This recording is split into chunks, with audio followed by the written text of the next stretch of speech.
الحمدللہ رب العالمین والصلاة والسلام علی سید الانبیاء والمرسلین اما بعد فاعوذ باللہ من الشیطان الرجیم بسم اللہ الرحمن الرحیم صلی اللہ علی محمد صلی اللہ علیہ وسلم۔ بخاری شریف کی حدیث ہے اور یہ مسلم شریف میں بھی حدیث ہے۔ حدیث نمبر ہے 5163 اور مسلم شریف میں حدیث ہے 1428 اور مشکات المصابیح میں حدیث ہے 5913۔ بڑے مزیدار حدیث ہے اور ایک واقعہ ہے جس میں ہمارے لیے بہت بڑا سبق بھی ہے اور آپ صلی اللہ تعالیٰ علیہ وآلہ وسلم کا اس میں معجزہ بھی ہے۔ حضرت انس بن مالک رضی اللہ تعالیٰ عنہ روایت کرتے ہیں، جب آپ صلی اللہ تعالیٰ علیہ وآلہ وسلم کی شادی حضرت زینب رضی اللہ تعالیٰ عنہ سے ہوئی، فعمدت امی ام سلیم الی تمر و سمن و عقد، میری والدہ ام سلیم نے چاہا کہ آپ صلی اللہ تعالیٰ علیہ وآلہ وسلم کے لیے کوئی تحفہ بھیجا جائے، شادی ہوئی ہے تو میری والدہ نے کھجور، پنیر اور گھی تینوں چیزیں ملا کے فصنعت حیسن، حیس نام ایک کھانا تیار کیا، فجعلته فی طور، تو آپ نے میری والدہ نے اسے ایک ہنڈیا میں ڈال دیا، یعنی تینوں چیزیں مکس کر کے ایک حلوہ ٹائپ بن گیا۔ ظاہر ہے ایک کھجور ہے، میٹھی چیز ہے، پھر پنیر ہے اور ساتھ میں کیا ہے، گھی ہے، ایک میٹھی چیز بن گئی۔ فقالت، میری والدہ نے کہا، یا انس، اے انس، اذهب بهذا الى رسول اللہ صلی اللہ علیہ وسلم، یہ کھانا جو ہے نبی پاک صلی اللہ تعالیٰ علیہ وآلہ وسلم کی بارگاہ میں لے جا، فقل باست بهذا الیک امی، اور عرض کرنا، یا رسول اللہ صلی اللہ علیہ وسلم، یہ کھانا میری والدہ نے آپ کو بھیجا ہے، وَهِيَ تُقْرِئُكَ السلام، میری والدہ آپ کو سلام کہتی ہیں۔ تو ہمارے ہاں ایسا ہوتا ہے کہ جب میں آپ کو کہوں کہ میرا اپنے ابو کو سلام کہنا، تو ہمارے معاشرے میں یہ ہوتا ہے وہ سامنے والا کہتا ہے وعلیکم السلام، حالانکہ اس کو نہیں سلام کہا، اسے یہ کہا ہے کہ میرا سلام آگے پہنچانا۔ تو اس کا طریقہ یہ کہ آپ جا کے اپنے والد صاحب کو کہیں گے کہ استاد جی نے یا مفتی صاحب نے، ڈاکٹر صاحب نے آپ کو سلام کہا ہے۔ اب وہ کیا کہے، وہ کہے گا علیکہ وعلیہ السلام، کہ تجھ پر اور اس پر کیا ہو، سلام ہو۔ تو حضرت انس رضی اللہ تعالیٰ عنہ نے جب یہ عرض کی تو آپ علیہ السلام نے کیا فرمایا، وعلیکہ علیہ السلام، تجھ پر اور تیری والدہ پر کیا ہو، سلام ہو۔ تو اس طرح ہم نے، یعنی سامنے والوں کو اب جب کہیں گے السلام علیکم، تب تو آپ جواب دیں گے وعلیکم السلام، لیکن جب ہم یہ کہیں گے کہ بھئی میرا سلام اپنے بھائی کو دینا، تو پھر آپ نے وہاں جا کے سلام پہنچانا ہے، اور پھر وہ کہے گا علیکہ وعلیہ السلام۔ تو وہی تقرئک السلام، میری والدہ آپ کو سلام عرض کرتی ہے، وتقول، اور میری والدہ یہ کہتی ہے، یعنی اے انس میرے بیٹے جا کے یہ کہنا ہے کہ میری والدہ آپ کو سلام بھی کہتی ہیں، اور وہ یہ کہتی ہے ان ھذا لک منا قلیل یا رسول اللہ، یا رسول اللہ یہ ہماری طرف سے ایک حقیر سا ہدیہ ہے۔ فذهبت فقلت، حضرت انس بن مالک رضی اللہ تعالیٰ کہتے ہیں کہ میں چلا سرکار کی بارگاہ میں پہنچا، فقلت، جو میری والدہ نے کہا تھا میں نے عرض کی، فقال، آپ صلی اللہ تعالیٰ علیہ وآلہ وسلم ارشاد فرمایا، دعہ، اسے یہاں رکھ لو، وہ جو کھانا ہے اسے رکھ لو۔ آپ خود اندازہ لگائیں کہ انس بن مالک رضی اللہ تعالیٰ عنہ چھوٹی عمر ہے، 10 سال کی عمر میں تو آپ علیہ السلام کی خدمت میں آئے تھے، تو چھوٹا بچہ وہ کھانا کتنا اٹھا سکتا ہے، وہ ہنڈیا تھی، کتنی ہوگی، اندازاً 4 سے 5 کلو۔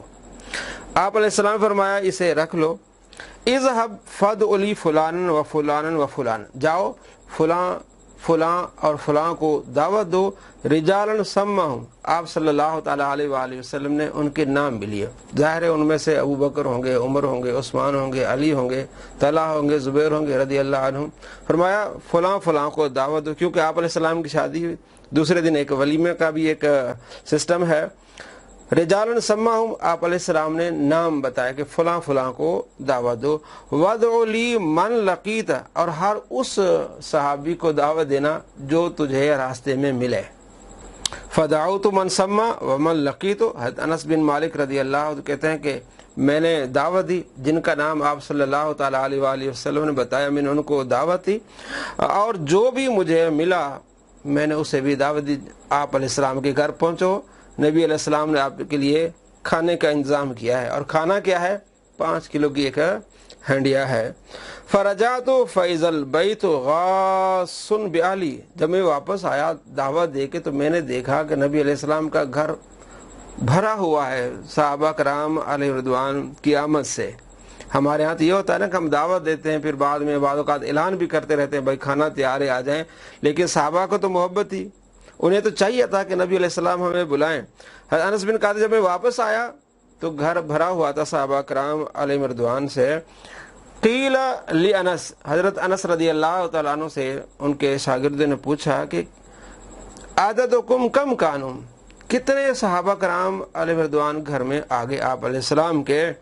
قال زحاء ثلاثی مئہ، حضرت انس بن مالک رضی اللہ تعالیٰ عنہ فرمانے لگے کہ تقریباً 300 صحابہ تشریف لا چکے تھے نبی علیہ السلام کے گھر میں۔ تقریباً 300 صحابہ، ظاہر کوئی سین میں بیٹھ گیا، کوئی اندر آ گیا، کوئی 300 صحابہ تشریف لا چکے تھے۔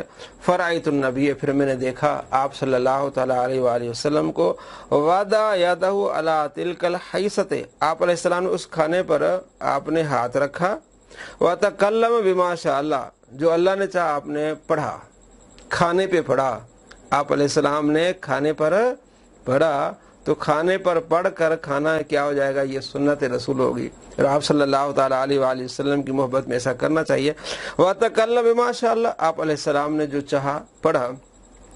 ثم جعل یدعو عشرۃ یاکلون منہ، پھر آپ صلی اللہ تعالیٰ علیہ وآلہ وسلم نے 10 کو بلایا کہ کھائیں۔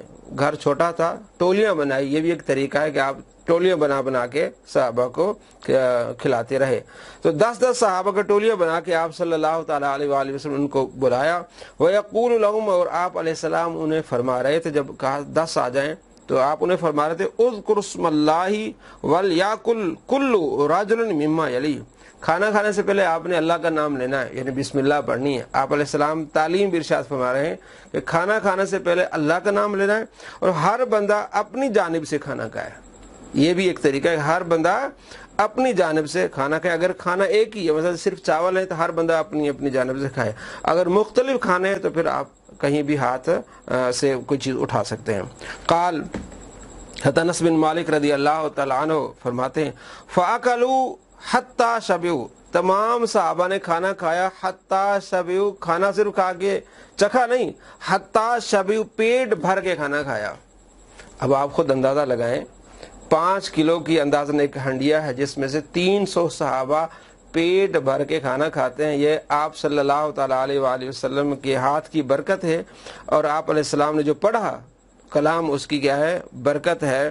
فخرجت طائفۃ، ماحول ایسا تھا کہ ایک گروہ نکلتا کھانا کھا کے، ودخلت طائفۃ، اور دوسرا گروہ داخل ہوتا، یعنی 10 صحابہ کھانا کھا کے نکلتے، پھر دوسرے 10 صحابہ وہاں چلے جاتے۔ حتیٰ اکلوا کلہم، یہاں تک کہ تمام صحابہ نے کھانا کھا لیا۔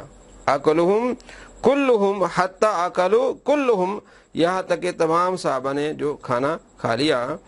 قال لی، سرکار دو عالم صلی اللہ تعالیٰ علیہ وآلہ وسلم نے مجھ سے فرمایا یا انس، اے انس، ارفع، یہ ذرا لے آنا میرے پاس، یہ جو کھانا تم لائے ہو یہ میرے پاس لے آ۔ فرفع، تو میں نے وہ اٹھایا، وہ ہنڈیا میں جو تھا وہ میں نے اٹھایا۔ فما ادری حین وضعت کان اکثر ام حین رفعت، مجھے نہیں معلوم کہ جب میں نے وہ رکھا تھا وہ زیادہ تھا یا اب زیادہ ہے، یعنی اس میں کوئی کمی نہیں آئی۔ 300 صحابہ نے کھایا، اس کھانے میں کوئی کمی نہیں آئی۔ تو یہ آپ صلی اللہ تعالیٰ علیہ وآلہ وسلم کی ہاتھ کی برکت ہے، اور آپ صلی اللہ تعالیٰ علیہ وآلہ وسلم جو اللہ کا کلام پڑھا اس کی کیا ہے؟ برکت ہے۔ تو ایک تو یہ ہمیں پتہ چلا کہ ہم اپنے بڑوں کے لیے دعوت کا اہتمام کریں یا انہیں کچھ پیش کرتے رہیں، اپنے اساتذہ کے لیے، اپنے بڑوں کے لیے، بزرگوں کے لیے۔ اور پھر یہ بھی معلوم ہوا کہ آپ صلی اللہ تعالیٰ علیہ وآلہ وسلم کی شان کیا ہے کہ 300 صحابہ کھانا کھا کے پیٹ بھر کے کھانا کھاتے ہیں، اور کھانا اتنا ہی رہتا ہے۔ اور پھر کھانے پر آپ علیہ السلام نے پڑھا، یہ بڑا اعتراض ہوتا ہے، آپ جو یہ ختم درود سامنے رکھ کے پڑھتے، کہاں لکھا ہوا ہے؟ دیکھیں، اللہ کے نبی نے کھانے پر پڑھا تو اعتراض نہیں کرنا چاہیے۔ جب حدیث کا علم آ جائے، نبی علیہ السلام کا طریقہ آ جائے، تو اللہ کا نام لے کے یا جس پر اللہ کا نام لیا جا رہا ہے اس پر اس کو منع نہیں کرنا چاہیے۔ اور کس دلیل سے آپ اسے حرام کہیں گے کہ بھئی یہ کھانے پر پڑھتے ہیں جی، کھانا رکھ کے؟ ہمارے نزدیک یہ ایصال ثواب ہے۔ اگر کھانا آپ سامنے رکھتے ہیں تب کوئی حرج نہیں، اگر نہیں رکھتے تو بھی کوئی نہیں حرج۔ ہم اس کو فرض واجب نہیں سمجھتے. ہم جو ہمارا بھائی مسلمان فوت ہو جاتا ہے اکثر ہم فجر کی نماز کے لیے اس کے لیے دعا کرتے ہیں, تو کھانا تو سامنے نہیں ہوتا, تو دعا کرنے میں کوئی حرج نہیں ہے. اور کھانا آ بھی جائے اور برکت کے لیے اللہ کا کلام پڑھا جائے تو اس نیت سے کہ نبی علیہ السلام نے پڑھا تھا, برکت ہوئی تھی نبی علیہ السلام کے صدقے, اسی نبی علیہ السلام کے طریقے پر ہم چلتے ہوئے اس پر پڑھیں گے تو جتنے مہمان آئیں گے کھانا کھائیں گے اس میں کیا ہو جائے گی, برکت ہو جائے گی. اور ایک اور حدیث کھانے پر پڑھنے کا, حضرت ابو ہریرہ رضی اللہ تعالی روایت کرتے ہیں کہ غزوہ تبوک میں کھانے کی قلت تھی, جو چیز لے کے گئے تھے وہ ختم ہو گیا. صحابہ کرام علیہ رضوان نے آپ صلی اللہ تعالی علیہ وآلہ وسلم سے اجازت مانگی کہ ہم اپنے جانوروں کو ذبح کر کے پھر اسی پر گزارا کریں, تو آپ صلی اللہ تعالی علیہ وآلہ وسلم نے اجازت دی. یہ مسلم شریف میں حدیث ہے 27 نمبر اور دوسرا نمبر اس کا 45 ہے. تو حضرت عمر رضی اللہ تعالیٰ عنہ کو پتہ چلا کہ آپ علیہ السلام نے جانوروں کو ذبح کرنے کی اجازت دے دی ہے, تو حضرت عمر رضی اللہ تعالیٰ عنہ آئے, عرض کیا رسول اللہ ایسا ہو سکتا ہے کہ اگر ان کے پاس جو تھوڑا بہت کھانا ہے وہ لائیں اور اس پر آپ دعا کریں برکت کی. اب انہیں بھی پتا تھا کہ آپ علیہ السلام برکت کی دعا کریں گے تو کھانے میں جو ہے وہ اضافہ ہو جائے گا یا برکت سے سب کو مل جائے گا. آپ صلی اللہ تعالیٰ علیہ وآلہ وسلم نے اجازت دی, جتنا جن کے پاس تھا وہ لائے. اتنا تھا جس طرح ایک بکری بیٹھتی ہے, بہت تھوڑا تھا. تو آپ علیہ السلام نے اس پر پڑھا فدعا رسول اللہ صلی اللہ علیہ وسلم بالبرکت, آپ صلی اللہ تعالیٰ علیہ وآلہ وسلم اس کھانے پر برکت کی دعا کی, کھانے پر برکت کی دعا کی, پھر سب نے کھایا, سب نے مل کے کھایا اور سب کا پیٹ بھر گیا. تو یہاں بھی معلوم ہوا کہ کھانے پر پڑھنے میں کوئی حرج نہیں, تو ہمیں برکت اس سے ملتی ہے. اور یہ جو ایصال ثواب کیا جاتا ہے, آپ صلی اللہ تعالیٰ علیہ وآلہ وسلم نے اپنے صحابہ کرام علیہ رضوان کے لیے استغفار کیا ہے, اور صحابہ کرام علیہ رضوان نے اپنے والدین کے لیے اور مسلمان بھائیوں کے لیے استغفار کیا ہے, دعائیں کی ہیں. آپ صلی اللہ تعالیٰ علیہ وآلہ وسلم کے صحابی ماعز اسلمی رضی اللہ تعالیٰ عنہ, ان کی وفات کے یعنی انہیں جب رجم کی سزا دی گئی تھی, دوسرے دن یا تیسرے دن آپ صلی اللہ تعالیٰ علیہ وآلہ وسلم تشریف لائے. مسلم شریف میں حدیث ہے 4431, آپ علیہ السلام فرمایا اپنے بھائی کے لیے دعا کرو. یہ جو اعتراض کرتے ہیں نا خاص طور پر مرزا جیلمی اینڈ کمپنی اور دوسرے, جی آپ علیہ السلام کی فلاں بیٹی فوت ہو گئی, آپ نے کوئی تیجا نہیں کیا, آپ علیہ السلام کی فلاں بیٹی, بھائی آپ علیہ السلام کے لیے کوئی فرض واجب نہیں تھا, لیکن اگر ایک بھی دلیل مل جائے تو ٹھیک ہے, ہم اسے مستحب سمجھتے ہیں. آپ صلی اللہ تعالیٰ علیہ وآلہ وسلم ماعز اسلمی کی وفات کے دوسرے دن یا تیسرے دن آتے ہیں اور آپ علیہ السلام صحابہ کو کہتے ہیں اپنے بھائی کے لیے بخشش کی دعا کرو. تو یہ ایک اجتماع ہے جس میں آپ صلی اللہ تعالیٰ علیہ وآلہ وسلم اپنے صحابہ کو اپنے صحابی کے لیے دعائے مغفرت کا حکم دیتے ہیں. تو یہ ایک دلیل ہے کہ دوسرے دن آپ کر لیں, تیسرے دن کر لیں, یہ تعین شرعی نہیں ہے, یہ تعین عرفی ہے. یعنی ایک ہوتا ہے دن کو مختص کر دینا اپنی طرف سے, اور ایک شریعت نے مختص کیا ہے. تو شریعت نے مثلا نماز کا ٹائم مختص کیا ہے, جمعے کا ٹائم مختص کیا ہے, اسے کہتے ہیں تعین شرعی. اور ایک ہوتا ہے تعین عرفی, آپ اپنی طرف سے ایک چیز کو مختص کر سکتے ہیں, ایک چیز جائز ہے, مطلب تبلیغ کرنا جائز ہے. آپ کہتے ہیں میں ہفتے کے دن تبلیغ کروں گا, سارے دوستوں کو بلاؤں گا بھی ہفتے کے دن آؤ, ٹھیک ہے, یہاں قرآن پاک کی تعلیم ہوگی, حدیث کی تعلیم ہوگی. تو یہ جو آپ نے ہفتے کا دن رکھا ہے یا اتوار کا دن رکھا ہے, شریعت میں تو لازمی نہیں تھا نا. آپ صلی اللہ تعالیٰ علیہ وآلہ وسلم ہر اتوار کو عشاء کے بعد تو تبلیغ نہیں کرتے تھے نا, یہاں ہر ہفتے کو نہیں کرتے تھے. ہمارے پڑوس میں اہل حدیث کی مسجد ہے, رمضان میں ہر اتوار کو عصر کی نماز کے بعد وہ اپنا تبلیغ کرتے ہیں. ہر اتوار کو عصر کی نماز کے بعد ان کا جلسہ ہوتا ہے. ان سے پوچھا جائے بھائی تم جو کہتے ہو یہ تم نے دوسرا دن رکھا ہوا ہے, تیسرا دن رکھا ہوا ہے, یہ کہاں ہے؟ تو ہم آپ سے پوچھتے ہیں جناب علی, رمضان میں اور ہر اتوار کو عصر کی نماز کے بعد آپ جو پروگرام کرتے ہیں وہ اس کو پروگرام کہتے ہیں. ہم تو کہتے ہیں میلاد النبی, وہ پروگرام کہتے ہیں. آپ کا جو پروگرام ہو رہا ہوتا ہے پھر لوگوں کو بلاتے ہیں, دیکھیں یہ کہاں لکھا ہوا ہے؟ کہتے ہیں یہ ثواب کا کام ہے, قرآن پاک پڑھنا, تلاوت کرنا, ٹھیک ہے جی, اور تبلیغ کرنا ثواب کا کام ہے. تو ہم جو کرتے ہیں دوسرے دن یا تیسرے دن یا 9ویں دن, تو ہم کیا نعوذ باللہ کہ ہاں ناچ گانا کرتے ہیں؟ ہم بھی قرآن پاک کی تلاوت کرتے ہیں, آپ صلی اللہ تعالیٰ علیہ وآلہ وسلم کی نعت پڑھتے ہیں, درود پاک پڑھتے ہیں, قرآن پڑھتے ہیں. یہ ہمارا قرآن پڑھنا منع ہو جاتا ہے, تمہارا قرآن پڑھنا. اور آپ دیکھ لیں یہ کہتے ہیں جی عرس کہاں لکھا ہوا ہے. میرے ایک بھائی ہے کزن ہے, ان کو اہل حدیث نے پکڑا جی یہ جو سالانہ عرس کرتے ہیں کہاں لکھا ہوا ہے یہ وہ. تو میں نے یہ مثال دی, میں نے کہا یہ تعین عرفی اپنی طرف سے آپ نیکی کے کام کے لیے آپ کر سکتے ہیں. میں نے اس مثال دی, میں نے کہا دیکھیں آپ یوٹیوب پہ چلے جائیں, آپ لکھیں 36ویں سالانہ کانفرنس, اہل حدیث کی 36ویں سالانہ کانفرنس, تو آپ کو ملے گا باقاعدہ 36ویں سالانہ, یعنی ہر سال وہ کانفرنس کرتے ہیں, ٹائم مختصر ہے, اور 36 سال سے کر رہے ہیں ہر سال. یہ سالانہ کانفرنس جائز ہے. اور اس میں آپ کمال کی بات دیکھیں, اس میں ہندو بھی آتے ہیں اور رام رام اوم اسٹیج پہ رام رام اوم اوم کر رہے ہیں اسٹیج پہ, وہ جائز ہے ہر سال کے بعد. 36 سال ہو گئے, آپ لکھ لیں یوٹیوب پہ, ٹھیک ہے نا, اہل حدیث کی 36ویں سالانہ کانفرنس آپ کو مل جائے گا. آپ دیکھیں گے ہزاروں لوگ ان کے بیٹھے ہوئے ہیں, ہندو بھی بیٹھے ہیں, مسلمان بھی بیٹھے ہیں. تو سال کے بعد آپ اپنی کانفرنس کر رہے ہیں, یہ جائز ہے. اور کسی اللہ کے ولی کے لیے سال کے بعد ختم دلایا جاتا ہے, قرآن پاک پڑھا جاتا ہے, وہ ناجائز ہو جاتا ہے. اور آپ صلی اللہ تعالی علیہ وآلہ وسلم کے صحابہ نے کس طرح ایصال ثواب کیا. سعد بن عبادہ رضی اللہ تعالیٰ عنہ کے بارے میں آتا ہے کہ آپ نے اپنی والدہ کے لیے ایک کنواں کھدوایا, ابو داؤد شریف میں حدیث ہے 1186, اور باہر کنویں کے باہر لکھ لیا ھذا لأم سعد, یہ کنواں ام سعد یعنی سعد کی ماں کے لیے ہے. مطلب کیا کہ اس کنویں سے جو بندہ پانی پیے گا اس کا ثواب سعد کی والدہ کو ہوگا. سورہ حشر آیت نمبر 10 سے اللہ کریم فرماتا ہے یقولون والذین جاؤوا من بعدہم, وہ لوگ جو ان کے بعد ہیں, مسلمان چلے گئے ان کے بعد جو مسلمان ہیں, یقول کہتے ہیں ربنا اغفر لنا ولاخواننا الذین سبقونا بالایمان, یا باری تعالیٰ جو ہم سے پہلے چلے گئے ان کی بھی بخشش فرما اور ہماری بھی بخشش فرما. تو اپنے لیے بخشش کی دعا کرنا, مسلمان بھائیوں کے لیے بخشش کی دعا کرنا, یہ تو اللہ کریم نے بتایا قرآن پاک میں. اور ایصال ثواب کے کئی طریقے ہیں. آپ قرآن پاک پڑھتے ہیں, آپ جو ہے نماز کا ایصال ثواب ہے, صدقہ خیرات کا ایصال ثواب ہے. بخاری شریف کی حدیث ہے, حدیث نمبر ہے 2762 اور دوسرا نمبر ہے 2770. ابن عباس رضی اللہ تعالیٰ عنہ بیان فرماتے ہیں کہ سعد بن عبادہ کی والدہ فوت ہو گئی, وہ موجود نہیں تھے, تشریف لائے بعد میں.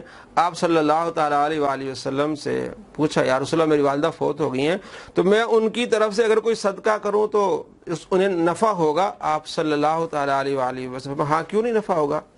تو ان کا ایک باغ تھا پورا بڑا, تو وہ عرض کیا رسول اللہ گواہ اب سارا باغ میں نے اللہ کی راہ میں خرچ کر دیا اپنی والدہ کے ایصال ثواب کے لیے.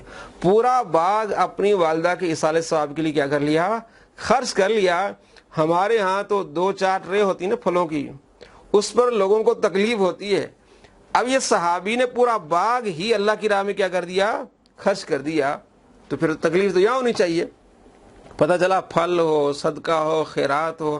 اور میں آپ کو 2-4 اور حدیثیں سناتا ہوں جس میں صحابہ کرام علیہم رضوان نے کس انداز سے اپنے پیاروں کے لیے صدقہ خیرات کیا ہے. بخاری شریف میں حدیث ہے 1852. حضرت عبداللہ بن عباس رضی اللہ تعالیٰ عنہ بیان کرتے ہیں کہ آپ صلی اللہ تعالیٰ علیہ وآلہ وسلم کے پاس جوہینا کی ایک عورت آئی اور اس نے کہا میری ماں نے حج کی نظر مانی تھی اور وہ حج کرنے سے پہلے فوت ہو گئی, کیا میں ان کی طرف سے حج کروں. آپ صلی اللہ تعالیٰ علیہ وآلہ وسلم فرمایا ہاں اس کی طرف سے حج کرو. یہ بتاؤ کہ اگر تمہاری ماں پر قرض ہوتا تو کیا تم ادا کرتی, سوال نشان, کیا تم ادا کرتی. اس نے کہا ہاں. آپ صلی اللہ تعالیٰ علیہ وآلہ وسلم فرمایا اللہ کا قرض بھی ادا کرو کیونکہ وہ ادا کیے جانے کا زیادہ حقدار ہے. تو یہ بھی ایک ایصال ثواب ہے. فوت ہو گئی ہیں ان کے لیے کیا ہے جی, حج ادا کیا جا رہا ہے. اور روزے کا ایصال ثواب سنن دارقطنی میں حدیث ہے 2310. حضرت عائشہ رضی اللہ تعالیٰ عنہ بیان کرتی ہیں کہ آپ صلی اللہ تعالیٰ علیہ وآلہ وسلم فرمایا جو شخص فوت ہو جائے اور اس پر روزے ہوں تو اس کا ولی اس کی طرف سے روزے رکھے, یعنی روزوں کا فدیہ دے, تو اس کو بھی کیا ملے گا, اجر اور ثواب ملے گا. یہ حدیث سند کے لحاظ سے کیا ہے, صحیح ہے. اسی طرح سنن دارقطنی میں 2313 نمبر حدیث ہے. ابن عباس رضی اللہ تعالیٰ عنہ بیان کرتے ہیں کہ آپ صلی اللہ تعالیٰ علیہ وآلہ وسلم کے پاس ایک عورت نے آ کر کہا کہ میری بہن فوت ہو گئی ہے اور اس پر روزے ہیں. آپ صلی اللہ تعالیٰ علیہ وآلہ وسلم نے فرمایا اگر اس پر قرض ہوتا تو کیا تم ادا کرتی. اس نے کہا ہاں جی. آپ صلی اللہ تعالیٰ علیہ وآلہ وسلم نے فرمایا اللہ تعالیٰ کا قرض ادائیگی کا زیادہ حقدار ہے۔ تو اسی طرح بہت ساری اور روایات ہیں جس سے معلوم ہوتا ہے کہ اپنوں کے لیے روزوں کا ایصال ثواب، حج کا ایصال ثواب۔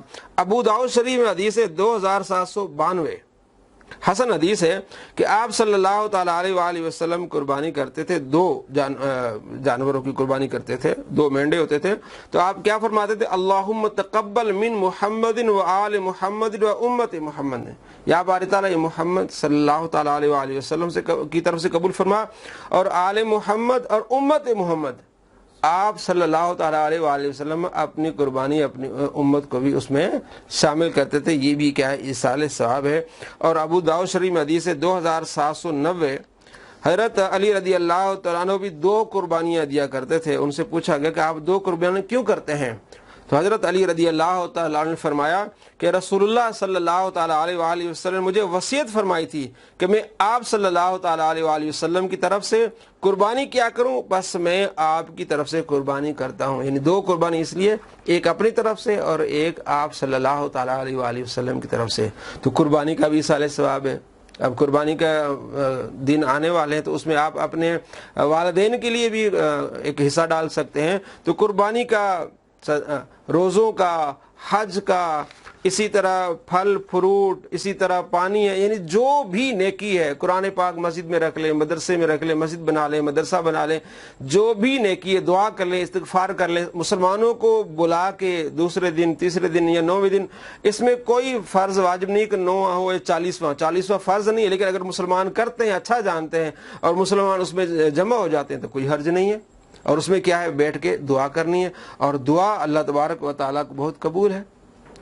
آپ صلی اللہ تعالیٰ علیہ وآلہ وسلم ارشاد فرمایا جو مسلمان کسی پیچھے مسلمان کے لیے دعا کرتا ہے اللہ کریم اس دعا کو قبول فرماتا ہے۔ اب جو مسلمان فوت ہوا ہے قبر میں، اس کے لیے جب دعا کی جاتی ہے تو ظاہر وہ پیچھے ہوتا ہے، تو اس کے لیے دعا کیا ہوتی ہے؟ قبول ہوتی ہے۔ صحابہ کرام علیہ رضوان آپ صلی اللہ تعالیٰ علیہ وآلہ وسلم سے پوچھتے تھے میں ہمارے والدین چلے گئے، ان کے لیے ہم کیا کریں؟ آپ علیہ السلام فرماتے ان کے لیے استغفار کرو، استغفار کرو، دعا کرو۔ تو جو ہم 3، 9، 40واں سالانہ، یہ ہوتا کیا ہے؟ یہ دعا ہے۔ یہ کیا ہے؟ دعا ہے۔ سارے دوست مل کے یا اپنے گھر کے افراد مل کے یا محلے والے دوستوں کو دعوت دی جاتی ہے، بزرگوں کو دعوت دی جاتی ہے، ان کے لیے کھانا تیار کیا جاتا ہے، پھر قرآن پاک پڑھا جاتا ہے، پھر اینڈ پہ کیا ہوتی ہے؟ دعا۔ کہتے ہیں ختم کہاں لکھا ہوا جی؟ ختم کہاں لکھا ہوا؟ یہ ختم قرآن ہے، اور کیا ہے اس میں؟ کیا ہوتا ہے؟ سورہ بقرہ پڑھی جاتی ہے، سورہ فاتحہ پڑھی جاتی ہے، سورہ ناس، سورہ فلق، کہاں لکھا ہوا ہے؟ سارا قرآن تو پڑھا جا رہا ہے، کہہ رہے کہاں لکھا ہوا ہے؟ آپ صلی اللہ تعالیٰ علیہ وآلہ وسلم کا ذکر خیر ہوتا ہے، درود پاک پڑھا جاتا ہے، قرآن پاک پڑھا جاتا ہے، صدقہ خیرات کی جاتی ہے۔ یہ ایصال ثواب ایک ایسی چیز تھی جس پر کسی کو اختلاف نہیں تھا، لیکن چونکہ الحمدللہ اہل سنت کرتے ہیں، تو جو اہل سنت نہیں ہے اپنے آپ کو، پہلے تو وہ اہل حدیث کہلاتے تھے، اب چونکہ انہیں پتہ چلا کہ پوری دنیا میں اہل سنت ہیں، تو اپنے اہل حدیث کاٹ کے اب اپنے آپ کو بھی اہل سنت کہلاتے ہیں، اور جو اہل سنت انہیں بریلوی کر کے اہل سنت سے نکالنے کی کوشش کر رہے ہیں۔ حالانکہ بریلوی ایک جو بریلی شریف سے پڑھے تھے وہ نسبت تھی کہ یہ بریلی شریف سے پڑھے، مولانا احمد رضا خان رحمۃ اللہ علیہ کے شاگرد ہیں یا ان کے شاگردوں کے شاگرد ہیں، تو ایک نسبت تھی۔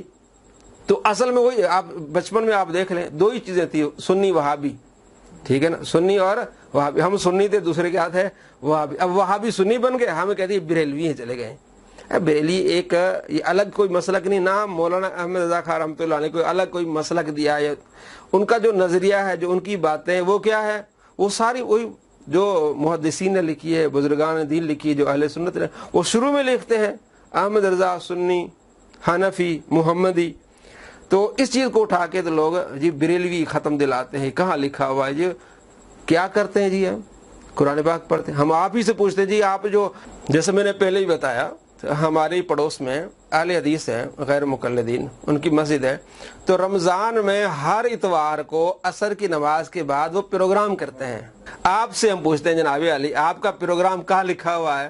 رمضان میں اور ہر اتوار کو اور عصر کی نماز کے بعد، ٹھیک ہے نا، جس میں دیگیں بھی پکتی ہیں، جس میں پانی میٹھا بھی بنتا ہے، ٹھیک ہے، فروٹ بھی آتا ہے، یہ کہاں لکھا ہوا؟ نہیں جی ثواب کا کام ہے، دعوت کا۔ تو ہم کیا کر رہے ہوتے ہیں؟ ہم گناہ کر رہے ہوتے ہیں جو اللہ کے نبی کا کی حدیث پڑھ رہے ہوتے ہیں اور قرآن پاک پڑھ رہے ہوتے ہیں. اب ہمیں کہہ رہے ہوتے ہیں ختم کہاں لکھا ہوا ہے. اور ان کا مولانا ہے, مولانا کیا نام ہے اس کا, توصیف الرحمان, ٹھیک ہے, وہ بیان کر رہا ہوتے بار بار جی یہ 40واں کہاں لکھا ہوا ہے, جی تیجا کہاں, اس کی تو عربی کوئی نہیں تیجے کی. بھئی تمہارے پروگرام کی عربی ہے. ہم کیا کہتے ہیں, میلاد مصطفیٰ کہتے ہیں نا, تو وہ کیا کہہ رہے ہوتے ہیں, پروگرام ہو رہا ہے. ٹھیک ہے جی, تو یہ پروگرام کہاں لکھا ہوا ہے جی؟ نہیں جی پروگرام نام کچھ بھی دے دو, اصل مقصد تو اس میں قرآن پڑھنا ہے نا, اصل مقصد تبلیغ کرنا ہے. تو ہم بھی کہتے ہیں ختم کہہ لو, عیسیٰ علیہ السلام کچھ بھی کر لو, اصل مقصد کیا ہے, دعا ہے. ختم کا معنی کیا ہے, دعا ہے. ختم کا معنی مہر ہے. چونکہ ہم اس میں اللہ کا ذکر کرتے ہیں, قرآن پاک پڑھتے ہیں, نبی علیہ السلام کی احادیث پڑھتے ہیں, پھر نعتیں ہوتی ہیں, پھر تبلیغ ہوتی ہے, پھر قرآن پاک تلاوت کر کے سارا کچھ کر کے آخر میں کیا ہوتی ہے, دعا ہوتی ہے, استغفار ہے, دعا ہے. تو دعا اسی کو ہم ختم کہتے ہیں, کیونکہ سارا کچھ پڑھ کے یہ ختم کہتے ہیں مہر. ختم کس کو کہتے ہیں, مہر. خاتم انگوٹھی کو کہتے ہیں نا. تو مہر ابھی یعنی جس طرح ہم کوئی چیز لکھتے ہیں, اپلیکیشن لکھتے ہیں, آخر سائن کر دیتے ہیں, تو اب یہاں اس کے بعد بات ختم ہو گئی, اب یہاں سائن. اسی طرح جتنی بھی ہم عبادات کرتے ہیں, ذکر اذکار کرتے ہیں, اس کے اینڈ پہ کیا ہوتا ہے, دعا ہوتی ہے. یعنی اس پر مہر ہو جاتی ہے, کس کی, دعا کی. اس لیے اس کو ہم کیا کہتے ہیں, ختم کہتے ہیں. کہتے ہیں کہاں لکھا ہے قرآن میں, قرآن میں قرآن ختم نہیں, ختم اللہ علی قلوبہم, یہ مہر ہے. ختم اللہ علی قلوبہم, اللہ تعالیٰ ان کے دلوں پہ کیا کر دیتا ہے, مہر لگا دیتا ہے. یہ مہر سے مراد, ہمارے یہاں مہر سے مراد کیا ہے, سارا کچھ پڑھ کے اس پر دعا کی مہر ہے, ذکر کر کے قرآن پاک, یہ کیا ہے, دعا کی مہر ہے. اللہ کریم ہمیں نیک اعمال کی توفیق نصیب فرمائے. اس پر لڑائی جھگڑا بنتا ہی نہیں تھا, لیکن انہوں نے بنا دیا. اب وہ ایک مولانا طفیل صاحب ہیں, مودودی صاحب کے جو بعد میں آئے جماعت اسلامی, تو انہوں نے ایک تقریر میں کہا کہ میں نے آج تک میں مودودی صاحب کی قبر پر نہیں گیا. تو لوگوں نے پوچھا بھائی کیوں نہیں گئے؟ ان کے جناب علی وہ کسی کے قبر پہ نہیں جاتے تھے دعا کے لیے, تو میں بھی نہیں گیا. اب جیسی کرنی ویسی بھرنی. قبر پہ جا کے آپ علیہ السلام نے کیا فرمایا, قبروں کی زیارت کرو, تمہیں موت یاد آئے گی, ٹھیک ہے, اور ان کے لیے بھی دعا استغفار کرنا ہے, ٹھیک ہے نا. تو جو خود آج اگر اپنے والدین کے لیے اصالہ ثواب نہیں کریں گے, دعائیں نہیں کریں گے, تو اولاد کل پھر انہیں ایسے ہی کرے گی. اور اصالہ ثواب سے, دعاؤں سے, مسلم شریف میں حدیث ہے, آپ صلی اللہ تعالیٰ علیہ وآلہ وسلم نے ارشاد فرمایا کہ 3 چیزیں جو ہے نا مرنے کے بعد وہ جاری رہتی ہیں, صدقہ جاریہ, تعلیم اور اولاد کی دعائیں. آج اگر آپ اپنے والدین کے لیے دعائیں کریں گے تو آپ کی اولاد بھی پھر آپ کے لیے کیا کرے گی, دعا کرے گی. اس دعا کو ہم اصالہ ثواب کہتے ہیں, اسی دعا کو ہم ختم کہتے ہیں. اللہ کریم ہمیں دونوں جہاں میں خوش نصیب فرمائے. السلام علیکم ورحمۃ اللہ وبرکاتہ.